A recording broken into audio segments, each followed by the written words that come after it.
Pasca peristiwa kebakaran di Lapas Tangerang yang menewaskan 44 narapidana, sejumlah pihak meminta agar Menteri Hukum dan HAM Yasona Laoly bertanggung jawab dan mengevaluasi kejadian ini. Desakan mundur itu salah satunya datang dari pakar hukum pidana Asep Iwan Iriawan yang menegaskan jika Menkumham bersikap adil, maka dirinya harus mundur. Hal ini tak terlepas dari kewajibannya yang seharusnya membina orang-orang di lapas dan menyediakan fasilitas yang layak bagi narapidana termasuk ruang dalam lapas. Di Tangerang, yaitu terbakarnya lapas, saya pikir itu adalah tragedi kemanusiaan, jadi harus ada yang bertanggung jawab. Karena dia adalah warga binaan, ada pembinanya, harus bertanggung jawab. Dari mulai Kalapas, Kakanwil, Dirjen, yang terakhir adalah menterinya.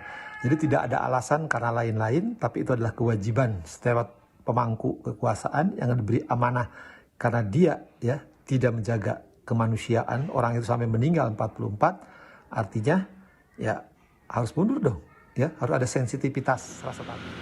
Sebelumnya desakan mundur juga dialamatkan kepada Dirjen Pemasyarakatan Kemenkumham sebagai pertanggungjawaban tragedi kebakaran di Lapas Tangerang.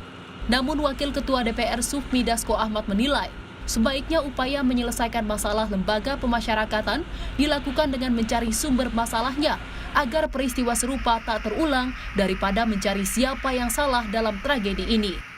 Jalan keluar yang paling tepat adalah sama-sama kita mengkaji dan mencari jalan keluarnya. Tidak cukup misalnya karena tragedi ini Dirjen Pasnya kemudian didesak dicopot. Tapi akar permasalahannya ini harus sama-sama kita cari jalan keluarnya dan saya.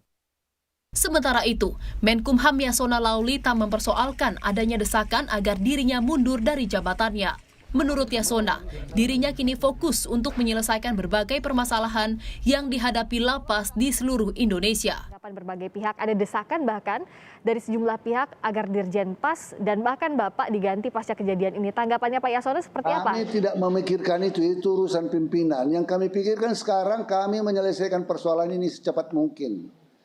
Bayangkan sekarang itu Dirjen Pas, namanya musibah. Dirjen Pas dan direktur semua itu sekarang berkantornya di lapas kelas 1 terus mengevaluasi. Sampai saat ini yang bisa diidentifikasi dari Inafis Polri 5 orang. Kemarin yang 3 orang di rumah sakit saya sudah memberikan santunannya dan sudah keluarganya juga ikhlas, keluarganya juga ikhlas. Ya biasalah dalam soal ini kan pasti ada bersuara macam-macam, itu sah-sah saja, silakan aja. Tetapi kami tidak akan terganggu dengan itu. Kami lebih berkonsentrasi untuk menangani dan menyelesaikan persoalan ini dan mengevaluasi beberapa lapas yang menurut kami bisa potensial kejadian yang sama.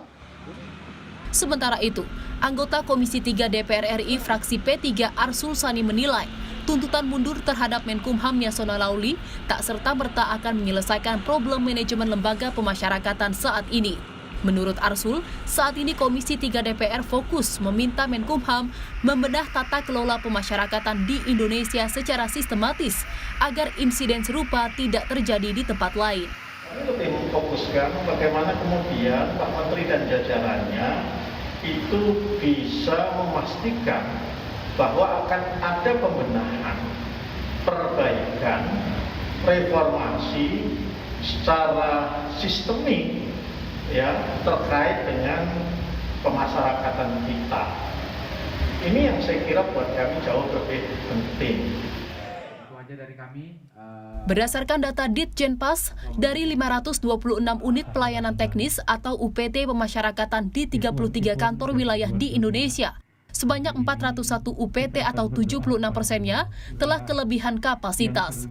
Hal ini tentu memerlukan perhatian serius agar kejadian di Lapas Tangerang tidak terulang lagi. Tim Liputan Kompas TV.